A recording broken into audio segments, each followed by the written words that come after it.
My name is Mark Nichols, and I'm a Vietnam veteran. To tell you a little bit about my story, I got drafted in 1968.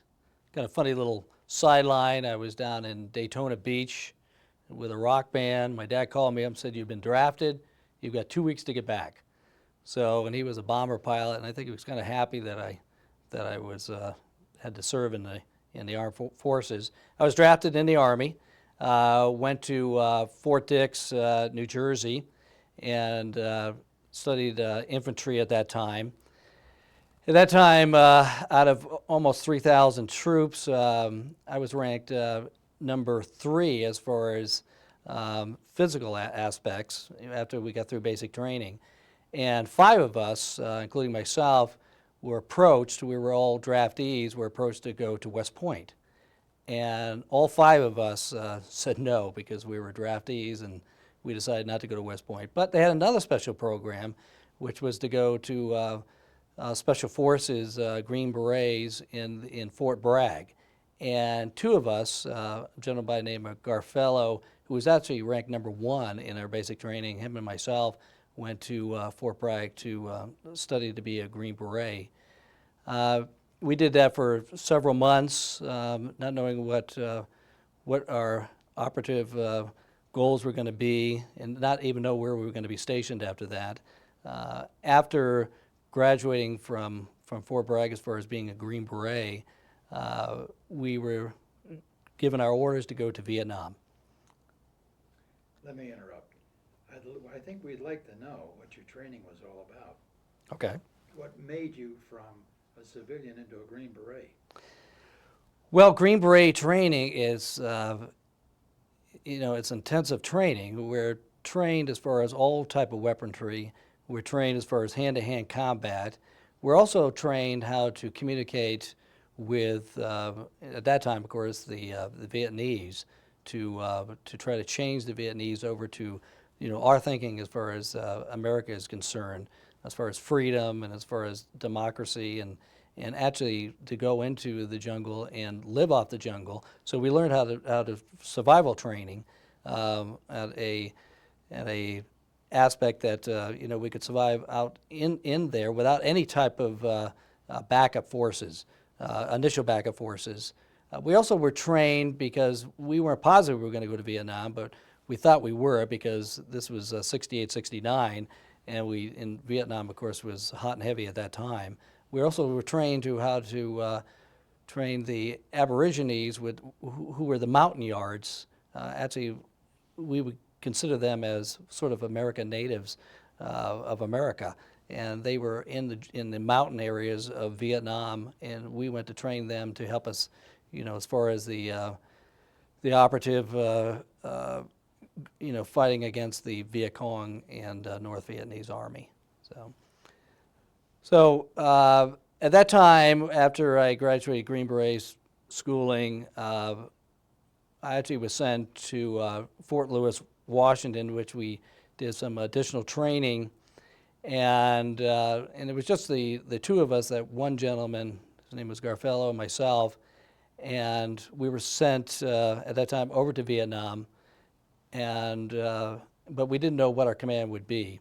Phu Bai which was close to Saigon, was where the 5th unit of the Green Berets were stationed. I flew into there first, and then I found out that we were going to go to a gun truck command for some reason up in the Central Highlands in Vietnam, which was between Quy Nhon and Pleiku.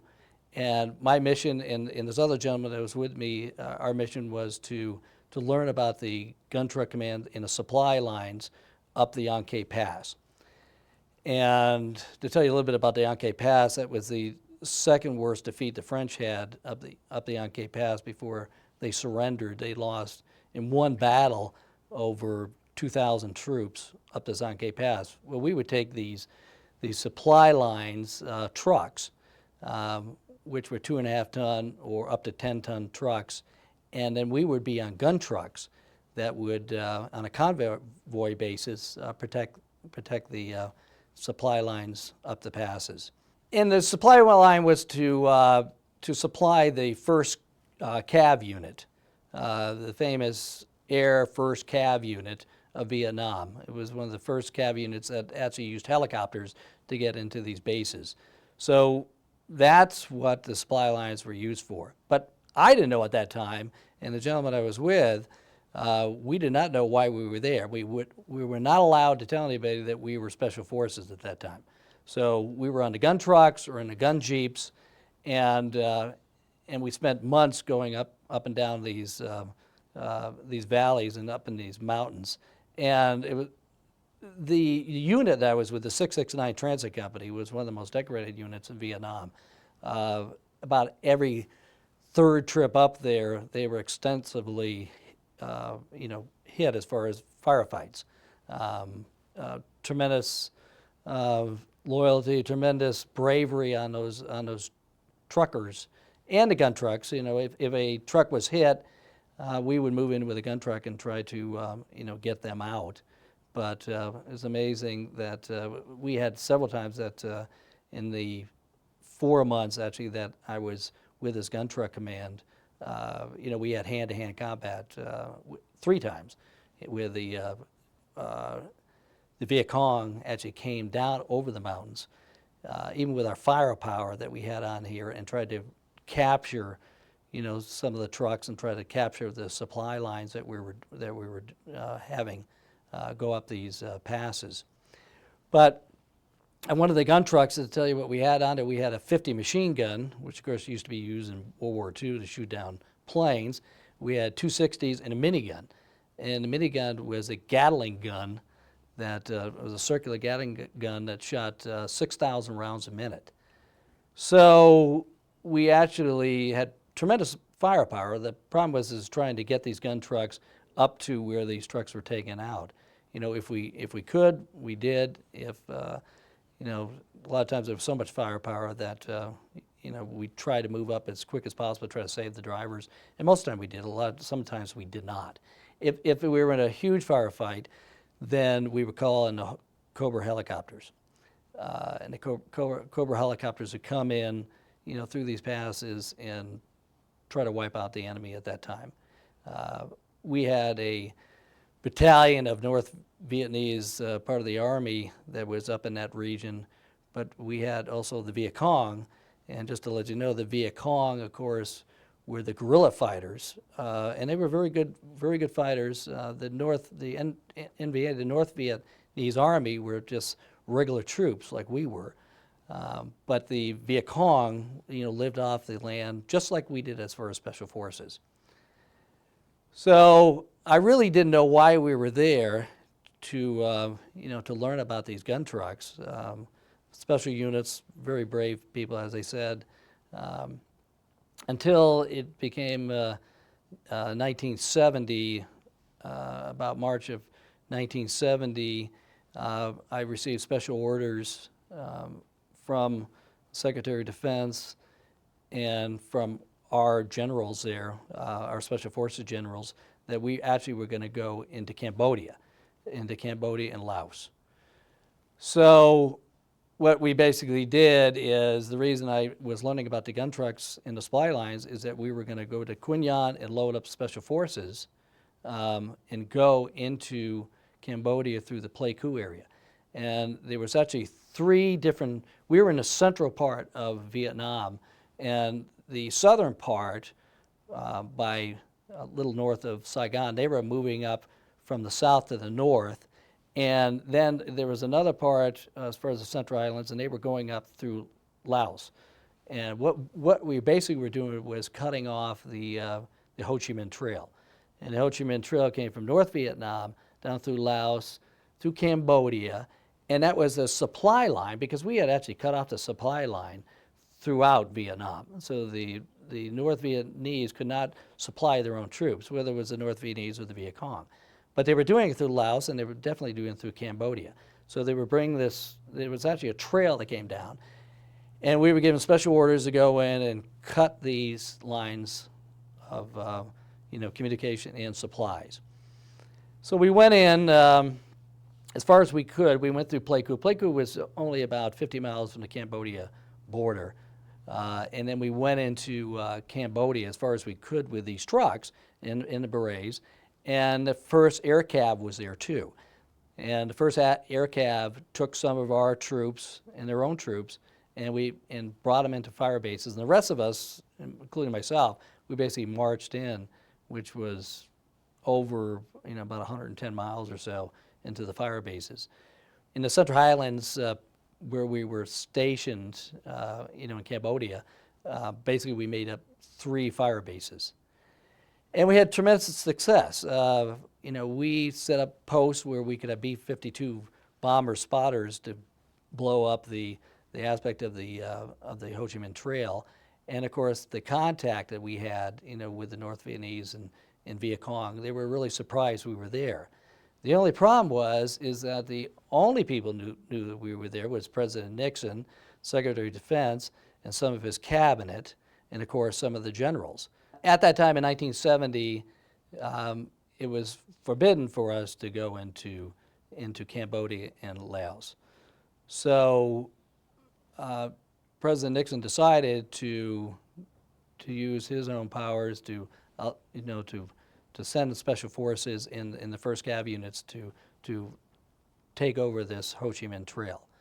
But the Congress and Senate did not know about it, and the American people did not know about it at this time. Only the special forces, and I said the president and the Secretary of Defense and some generals, Westmoreland, knew about this.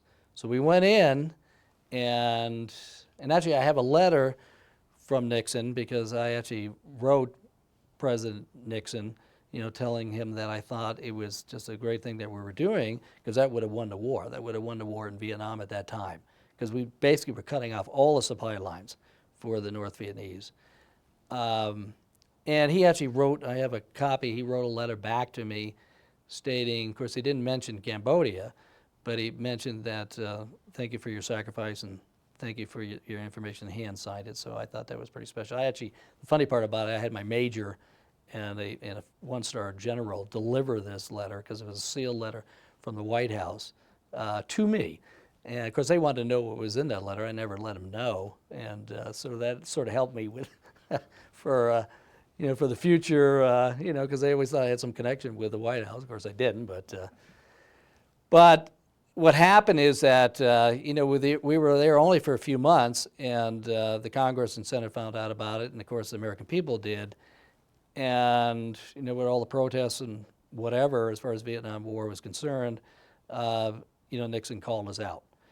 Starting with the gun trucks, what kind of attacks did you face? What kind of combat did you mentioned being in hand-to-hand combat 3 times. Right. What was a typical attack like? The typical attack we had, when we were going up these Central Highlands or up the mountains itself, is that mortars would come in and blow up, some of the trucks themselves. They normally didn't do that, and I don't know why they didn't do that. Sort of like the point man of a truck. They normally blew up a few trucks before, after the point man aspect of it. Now we had these trucks separated because we were in a convoy aspect. We had it separated by about 5 trucks, but they would hit one and that would stop, the convoy itself. And then there was small arm fire, everything from AK-47s to, to tank rounds to try to blow up these trucks. So either the trucks were totally devastated or they were just hit. The first truck was hit. What we would do is that normally we would have between probably 30 to sometimes 100 trucks, but normally our convoys were in the average about 40 trucks. And out of 40 trucks, we would have 3 gun trucks. So we'd have a gun truck in the front, a gun truck in the middle, and a gun truck in the back. If the attack happened in the front of the convoy, then we would try to get those other trucks back, at least back them up. There was really no way of turning around because we were on these dirt roads and there was a straight drop-off cliffs. You can imagine it just in Colorado, if you were on some dirt road, 4-wheel drive, and we were in these large trucks. We couldn't turn them around, but we tried to back them up, trying to get them out of the attack zone. And then we would move the gun trucks in to try to get rid of the enemy and also to try to protect our own drivers. But a lot of times, if the North Vietnamese, especially the Viet Cong, they were up in these mountainous areas, and they'd be shooting on on top of us. And there was a special turn called the S turn up there where the trucks really slow down. And that's where we were hit a lot. And sometimes they would knock out, 3 or 4 trucks. And then, they would try to come down and infiltrate, our lines. So, I mean, we had firepower, and of course, the trucks themselves, they had armor plating around the cab of them. So the window aspect of it, they would pull down this armor plating, would leave a little hole that the driver could see. There was a driver and a co-driver on that. But the gun trucks were the real power. So we were moving with these gun trucks, and as I said, we had these miniguns that shot 6,000 rounds a minute. But that still didn't stop them, because sometimes we were under attack, and they would come right on top of us, to wipe us out, even on the gun truck aspect of it. And we had, 3 instances in the 6 months I was there, of hand-to-hand combat. It was kind of funny because we had a gentleman named Castro, and he was a refugee from Cuba, and his name happened to be Castro. His parents had taken him from Cuba, back in the 50s. And on the bottom of these gun trucks, we had the casings for our shells, but we also had cases of beer. And one time we were on this firefight, and he's one of our gunners, and he's shooting and everything, and he ran out of beer and said he wasn't going to shoot anymore until he got a beer. And right at that instant, there was a AK-47 went right through his helmet and shot off his helmet, and the bullet was so close to that, he put a little part in his hair. It burnt off his hair on that. And of course, he grabbed back his helmet and everything, and still asked for the beer, so we got him a beer so he continued firing. But he eventually, it's funny because he eventually, one day my little office and everything was in the supply room, and one day I hear this banging on the door, and I open the door, and there's this Castro gentleman, and he's yelling and screaming that they're after him. So I thought, our base was being under attack, so we set up a M60 machine gun on my desk, pointed toward the door and everything, and it was a bunch of troops coming in to take care of him.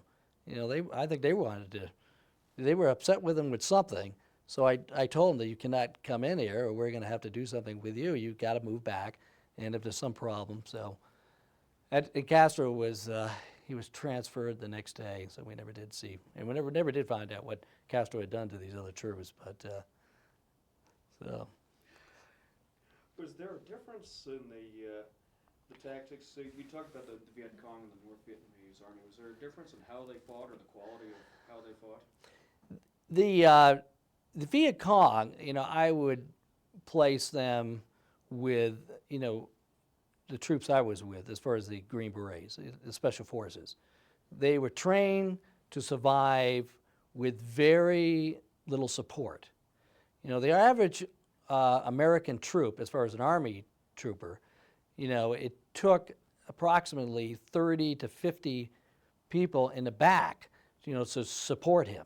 When you talk about the Green Beret, we were trained to live off the land. That doesn't mean when we were close to support, we received support. But the North Vietnamese Army were regulars, and they were sort of like the Army. They needed support. But the Viet Cong were people that just came down. I mean, they came from North Vietnam. They lived off the land. They actually had support through the villagers, to support what they were doing. We were trying to convey to the villagers that, we wanted them to come our way, to support the American cause. And when we were there, it seemed like they were supporting us. But as soon as we left, those villages, then of course they were really, truly supporting a lot of times, not saying all the time, but a lot of times they were supporting the Viet Cong. So the Viet Cong were, great soldiers as far as the way that they actually, fought and the way they could survive off the land themselves. So, and I guess we would call them combatants nowadays because they really didn't have uniforms. They had this pajama uniform, but most of the time they didn't have any, information as far as who exactly they were. So today we'd probably call them combatants, but they really were part of the North Vietnamese army per se. Were they well armed? They were well armed. Most of their arms, I mean, the arm they normally used was the AK-47, which is probably the best weapon, personal weapon that there is. But they were also trained in hand-to-hand combat, and they were really pretty good troops. Where the North Vietnamese they were really looking at getting into the large fights, and as far as the battles were concerned. So. You talked about the villagers, the civilian population. They were kind of caught in the middle between the various forces. Was it an intimidation factor that they felt they had to support the Kong when you weren't around, or was it, what was the dynamic there? I think anytime you're in a civil war, and of course we're almost in a civil war now in Iraq, it's almost the same thing, is that a lot of the villagers wanted to unite Vietnam. I mean, they truly wanted to unite Vietnam. Now, they worry about the communist aspect of it, but they had a choice. Either they were going to go as far as the way that we were looking at it, as far as democracy in Vietnam, as far as the American approach to it, or they wanted united Vietnam. And don't forget that in the villager aspect of it, they were very poor people. I mean, these were not the elite of South Vietnam who really wanted Americans to either push back the North Vietnamese to the, DMZ. These were poor people that basically just wanted support. So, some of them wanted to, have Americans there, but they knew that when we were in those villages and we were trying to help them out and support them, which we were. And the Green Berets, we did a great job as far as going in there and trying to show them that we would support them in the future. But the problem is, as soon as we left, there was limited support, and the Viet Cong could come in there, and they would intimidate. I mean, there's a combination of intimidation, but it was a combination of also just pure support. And when we talk about the Viet Cong, a lot of times were taken out of these villages. Now, some of it was a suppressed aspect where they would actually take these villagers out and make them into Viet Cong. Some of them were just volunteers, and they went out of these villages and became Viet Cong. So almost as a draft, as a Vietnam draft. So I wasn't very clear about these fire bases. Who established them? What was their purpose? How heavily were they manned? And can you get back to that subject? When we were in Cambodia? Yeah. All right. Fire bases are, they're all different sizes. Normally in a fire base, we would have anything from, 200 troops to, 1,000 troops in these fire bases. We would secure all the perimeters on that. We would secure the perimeters. If we had, any type of wires, we would secure them that way. Any kind of fencing, we would secure them that way. We put claymores, out in the beyond our bases. If we had a way of putting guard towers, we would put guard towers in there. So, and I talked a little bit about the mountain yards, who were the Aborigines of Vietnam. They helped us go into Cambodia to help us, establish some of these fire bases. As a matter of fact, when in Vietnam, they helped to establish, some of the fire bases, the original fire bases. Some of the original fire bases in Vietnam were done by the Marines, and also were done by, special forces. What we did in the fire bases where we were is that the first cav, the air cav, which is that helicopter cav, they actually, went in with us, to establish these fire bases. So we would have fire bases, and it was a headquarters. So from there, we could infiltrate the, different areas that we were looking to either attack or try to secure. But it was a secure base that, we could send troops out, whether it was by helicopter or by, as far as just foot soldiering it, out to these, and then we could always come back to these fire bases. So it was imperative to have a base. But weren't they subject to air attack? I mean, you say secure, but They Well, could be mortared and all that kind of Well, stuff? air attack, but as you know, North Vietnam had no planes. They had some MiGs, but basically they were north. I mean, they were there just to protect North Vietnam, from our bombers. So we never had any air attack, and they didn't have helicopters. They certainly had mortars, and we were mortared, constantly, when we were in there. But, we found out where those mortars were, we would send out patrols to take them out. So we always had patrols out, whether it was during the day or during the night. If we had to call the patrols back in to take out someone as far as snipers or mortars, we would do that. But we wanted to make that a secure base. So, and I think, that movie Green Berets, which John Wayne did in '68, I mean, that was a fire base. And they were under attack on that fire base. And, and they came over the fences. A lot of times they came over the fences, believe it or not, with coffins. They brought their own coffins and or ladders, over these fences, knowing if they died, they'd be in a coffin, and it was the strangest thing. But that, in that movie, they showed a fire base that actually was infiltrated by the North Vietnamese and Viet Cong, and they actually took over that fire base.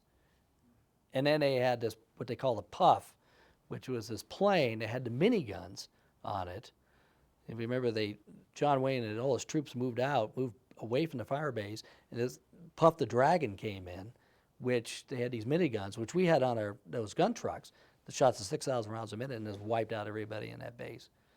And of course, they resecured that base. That was our headquarters. I mean, those fire bases were our headquarters away from home. So, whether it was in some parts of the jungles of Vietnam or whether we were in Cambodia or Laos, we had to, have a secure area that we could send out our patrols. So.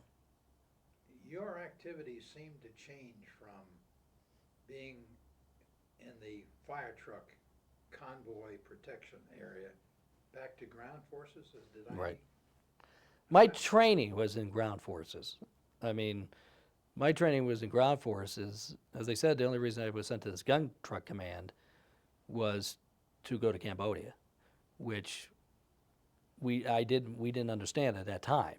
And the Central Intelligence Department, which is a form of the CIA back in those days, they were the ones that actually sent us there to learn about the supply lines in the gun truck command.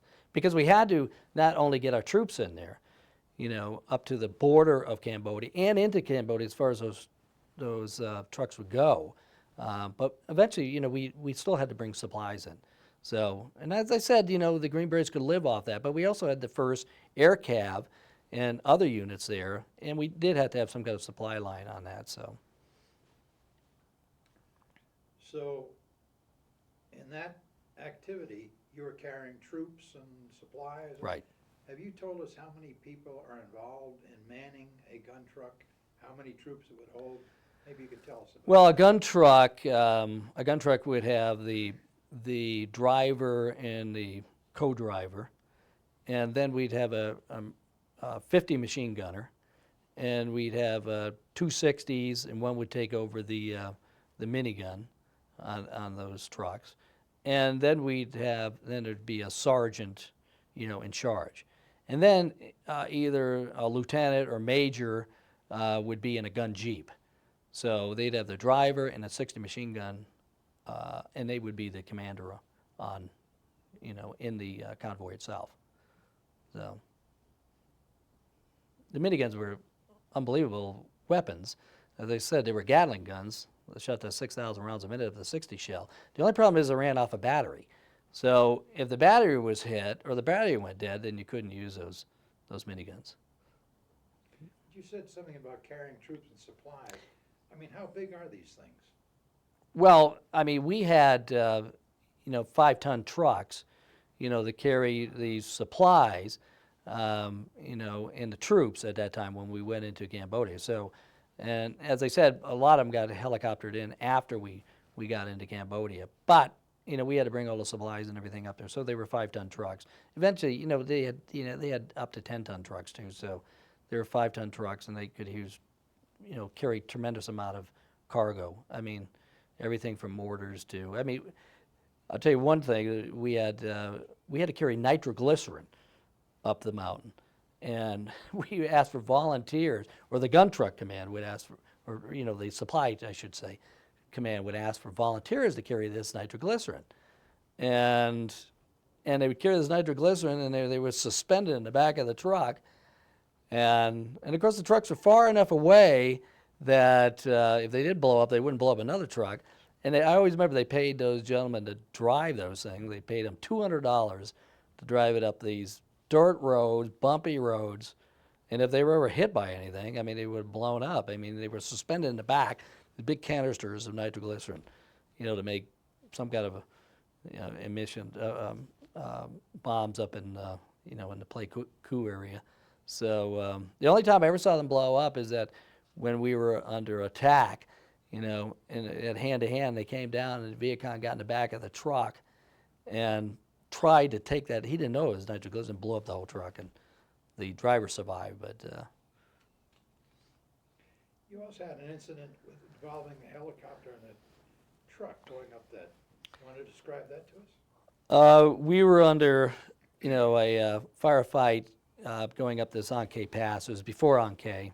Ankh was it was flatlands, going up to the passes, almost like it is in Colorado.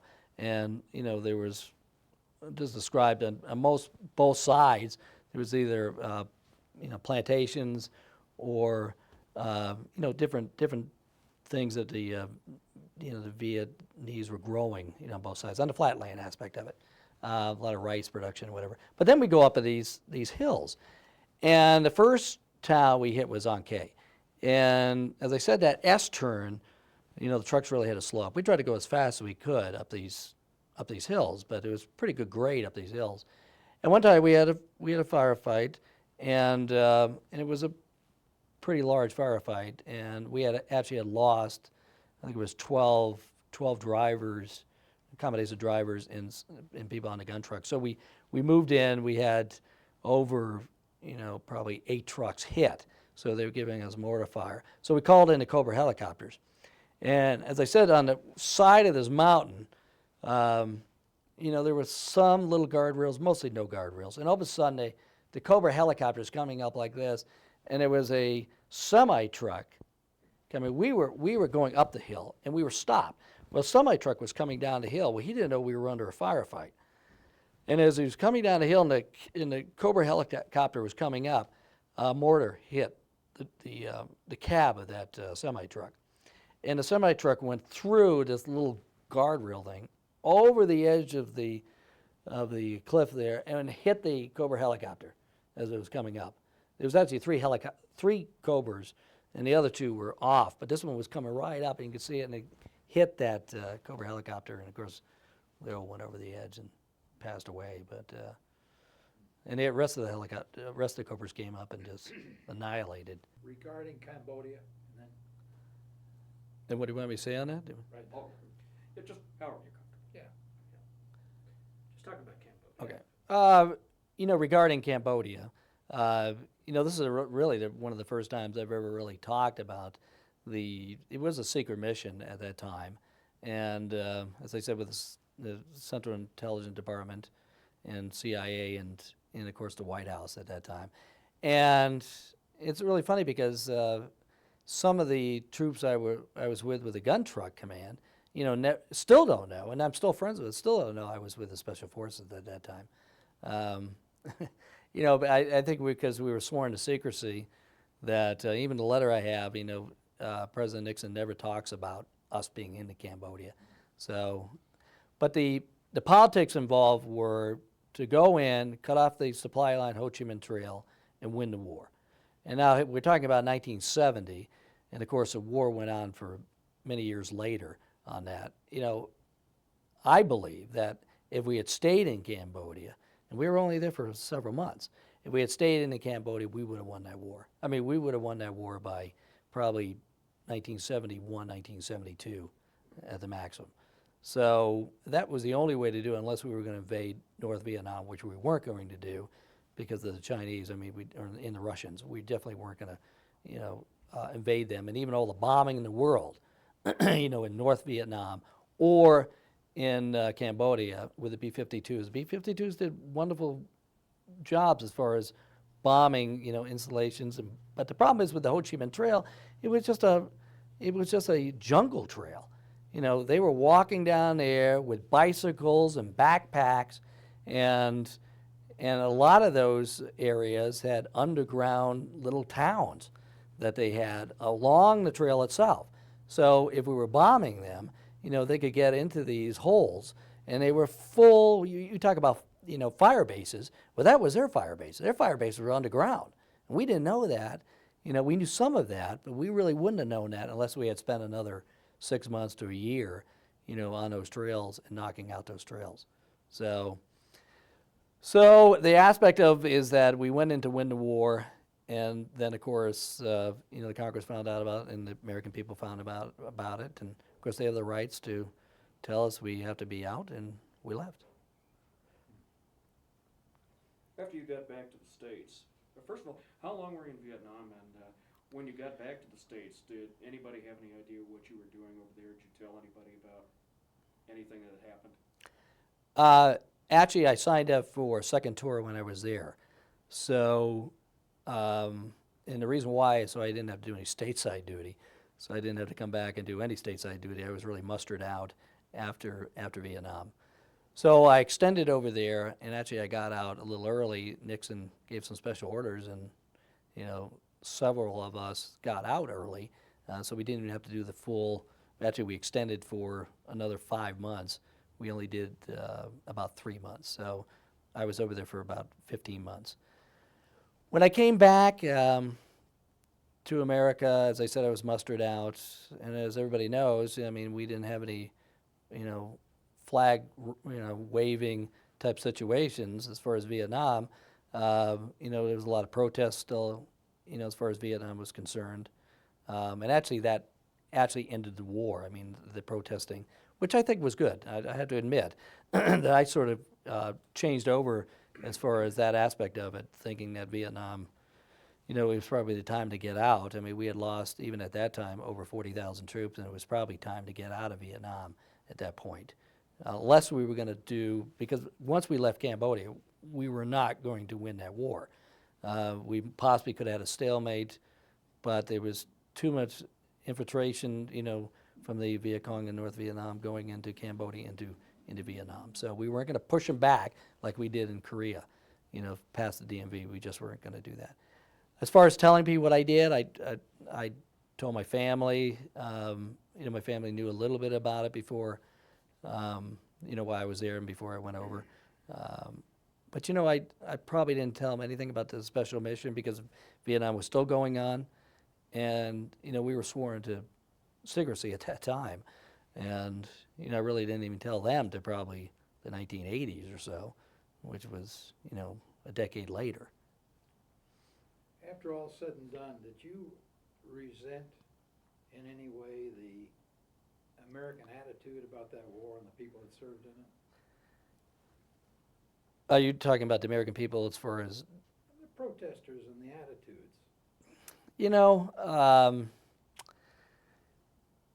I think that Americans have the right to protest, and they certainly have the right to protest against a war like that. No, and we talk about Iraq now. Are the troops being affected by protesters? They're really not. They have a mission to do, and they're really not affected by protesters. Do protesters help bring out what we're really doing in an area? Yes. And I think that's a positive thing. Matter of fact, it's a very positive thing, for troops and for the American people to know what the troops are doing and to really shine a light on that. That's the first war that actually was on TV.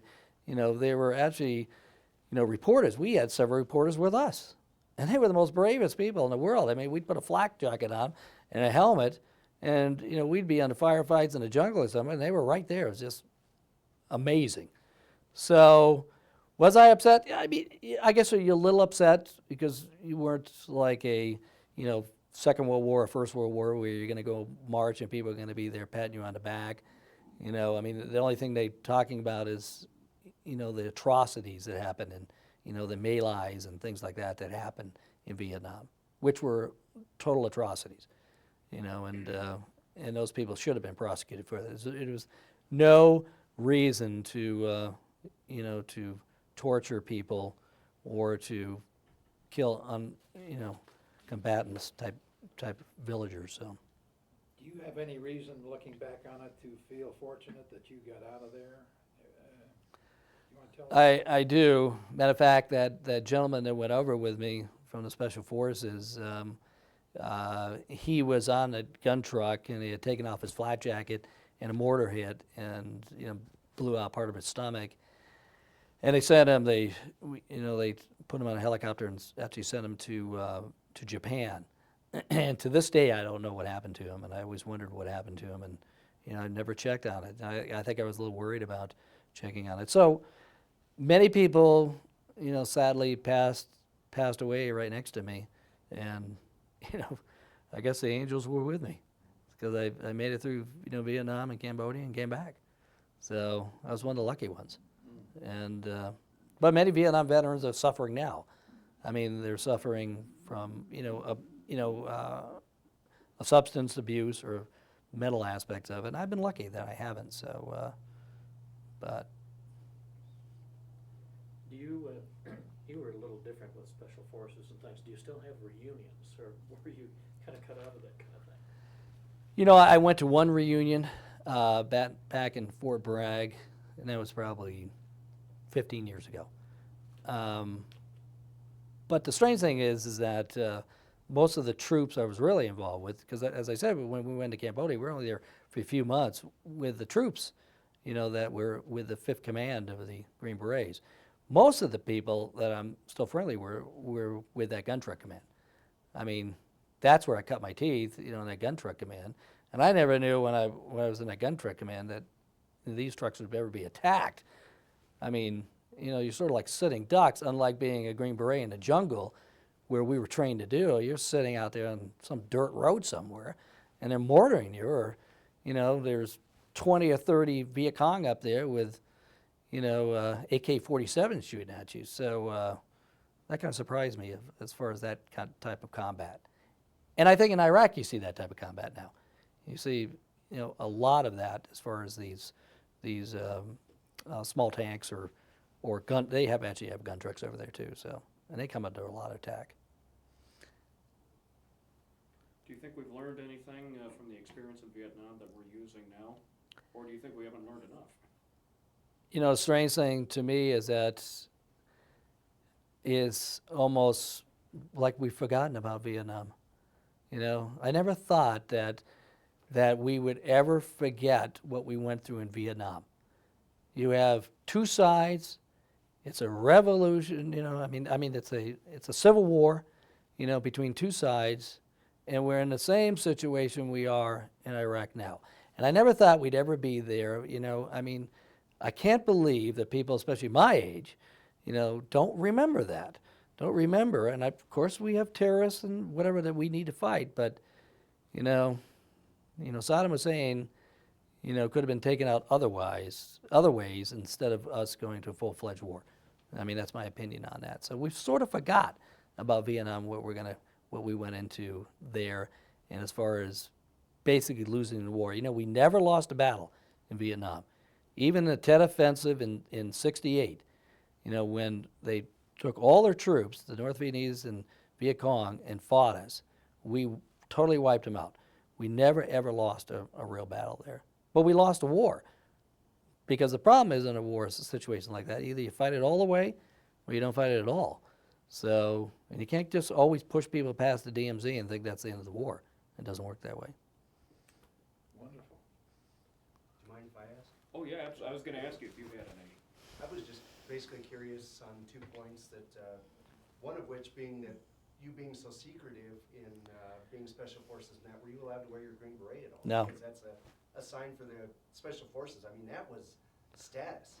This isn't going to work unless you look at it. All right. Yeah. It's tough, I know. As far as the uniform, I used a regular Army uniform for the first cav uniform, air cav is what I used. When we got into Cambodia, though, we were able to switch over to, you know, our regular beret uniform. But, people think that, Green Berets are running around with their berets on, and we're really not. I mean, we had hard helmets and flak jackets and whatever on that. So, but, before we went in there, it was important that, especially the mountaineers who were going to bring us into Cambodia and parts of Vietnam that we hadn't been in, that they understood that we were the Green Berets.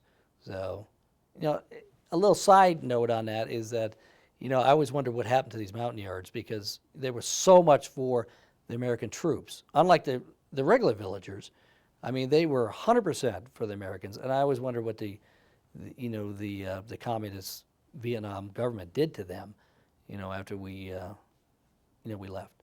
So. The way I always understood it is that the mountain yards, they were an ethnic minority, or they were of a different ethnicity than the Vietnamese, and there was always conflict between the two, right? Yes, it would be the comparison of white America compared to the Native Americans. It was, and they lived primitively as like the Native Americans did in America in the 1800s. They lived off the land. Their famous weapon was the crossbow. I mean, they could kill somebody or injure somebody or an animal, within 100 yards with that crossbow. I mean, more accurate than we could do with that M16 we were using. So amazing, amazing people. And they lived off the land. They lived in little villages, and they're mostly in the mountains. And they had some, vegetation, as far as they grew, they had vegetable gardens or whatever. But they had also animals, but they mostly lived off the land. They had monkeys and whatever, and lived off the land. Amazing people. I was curious, and when I showed you some of the devices over here, what type of North Vietnamese booby traps and things did you run across? Well, I mean, North Vietnamese, I mean, if you talk about the regular army, I mean, they had personal devices, they had bungee sticks, which were, sticks that were in the ground that were covered over that troops would step on and go right through their foot. And they would put any type of waste on there so that it wasn't so much to kill the troop as it was to send the troop back because they were injured. A lot of those troops survived, but they also had, all type of, any type of personal devices, of course they had the AK-47, they had mortar rounds. A lot of times they would take our shells, high caliber shells to make their own mortar rounds. So it was really important that we would police up the units, or when we were in a firefight to police up those, that they wouldn't use those. They would use whatever they could, especially if you're talking about the Viet Cong. So the Viet Cong were very ingenious as far as taking some of these shell casings or whatever and making personal bombs to injure the American troops. So, and as I said, that wasn't so much to kill the troop as it was to send them back. I haven't seen some of these. For real? Yeah, and this is a couple devices that were used. This is a device for a claymore, which is the activating device for claymore. And claymore was a mine that was used. Basically, we used it outside our perimeters. So either you could set them off, or they would have a trigger mechanism that they would trip. So, and when they tripped that mechanism, it would blow up. And this was like a personal flare that was used. I've never used one of these, but this was used. And then you'd use it for helicopter pickup too. Okay. Where'd you get this? From a buddy of mine. Really? Yeah. He brought this back? Navy SEAL, yep. Navy SEAL. He brought all those back. His specialty was demolition, blowing up things and setting booby traps. So he talked about all types of booby traps with using the stuff that was there, literally trees and bamboo and all kinds of stuff. So Could you kind of turn that around just a little bit? the flare came with 3 different colored flares: red, green, and yellow. Meaning signals, meaning it was hot, cold, or semi-hot. Well, I mean, you would use a personal flare like this. We had larger flares too, but to signal what kind of attack we were under, you know, and also to allow the helicopters to come in to vac the people out, to medevac them out of the area. You know, Americans, you know, unlike the Vietnamese and Viet Cong, I mean, we did have helicopters to get us out. It doesn't mean that people always survived or whatever. The Claymore, as I think I talked about a little bit, is a personal device. You know, we would set up wiring and perimeters around our bases, you know, whether it was our main bases or our fire bases, to that they would trip. It was on a tripping wire, and then also you could detonate them individually, you know, on the Claymore aspect. And in Iraq, they use a lot of these things. I mean, you know, against us. You see a lot of personal devices right now that are sort of similar, you know, to Claymores that blow up trucks and individuals. So. Do you have any last reflections on your experience that you want to share? You know, war is hell, and but you know, I probably wouldn't have missed it for anything. I feel terrible. You know, I've been to the wall in Washington. I've been to and if anybody's listened to me, if the wall comes here, and it has been here before, it was at Regis a few years back, you know, and to see that wall, it just it's tremendous. I mean, it just shows all the men and women who had passed away in Vietnam. You know, when you're talking about over 50,000, it's just phenomenal. So, you know, I wish we would never fight another war, but I'm sure we're going to. And you know, we always need to be prepared. And that's one thing that I really appreciate as far as the Green Berets. I mean, you know, they prepare you as a man, and they prepare you, you know, as far as self-defense. But you never know what war is really like, or you're never really prepared until you have your first firefight. You know, I mean that goes through any war.